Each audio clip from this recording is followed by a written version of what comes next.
Welcome to the Homeschool Oklahoma podcast. Homeschool Oklahoma is the state organization for homeschooling in Oklahoma. We promote, protect, encourage, and equip parent-led and family-funded Christian homeschooling in the state. Our goal is to help you build your family through homeschooling in the name of Jesus. The goal of this podcast is to help homeschoolers, especially Oklahoma homeschoolers, take full advantage of everything this state has to offer. My name is Julie McIntosh, and I will be your host for this episode.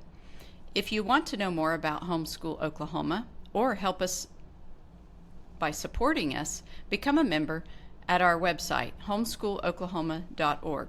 Click the Join Now button. On today's episode, we're going to talk about my grandmother.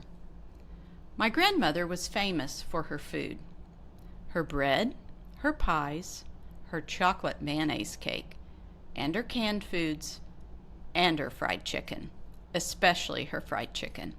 Her fame spread from Ohio to Oklahoma and Texas and among all the relatives strung out in between. She wasn't famous for fancy food. She was famous for food that made you glad to be home, even if the house was over full of people. When I was a kid, she would call up to our house on an old black rotary phone and tell us she had just pulled the wheat bread from the oven. Mom would send us on our bikes up to Grandma's house to bring some home. I remember the wonderful smell of the hot bread as I pedaled back home in anticipation of the slice with butter I would have as soon as I arrived. This little sharing ritual was repeated when there were other goodies to be had. However, nothing could compare with Sunday meals, when all the family crowded into the kitchen and dining room to eat, laugh, and enjoy the love of family. You see, while my grandmother was famous for cooking, she was even more famous for another type of recipe. It was the recipe that included kindness, sweetness, peace, and loving people all day, every day in little ways. She would listen quietly while a sad friend poured out her heart and would offer us grandkids a cookie and milk while she pulled out our deepest thoughts. She loved to share, whether it was her homemade foods, a word of encouragement, or her sweet strawberries straight from her kitchen garden. She would give just as God does, out of love and often at great sacrifice.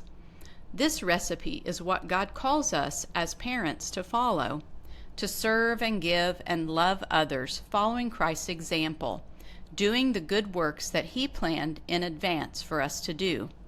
See Ephesians 2:10. Serving him by serving our families and proving our love for him by sharing the love he gives us. The recipe God calls us to calls for love, joy, kindness, and peace. Let's work to cook more of this up in our homes. We are aiming for our families' hearts first, knowing that the mind will follow. 1 John 4:19 says we love each other because he first loved us. Proverbs 17:1 says, better a dry crust eaten in peace than a house filled with feasting and conflict. On the website, homeschooloklahoma.org, this article is available along with many of the recipes my grandmother taught me, including recipes for fried chicken, whole wheat bread, divinity, and chocolate mayonnaise cake. Check out the Homeschool Oklahoma website to see the detailed recipes for each of these amazing dishes. Thank you for joining the Homeschool Oklahoma podcast today. If you enjoyed today's episode, please like and subscribe to the podcast and share it with your friends.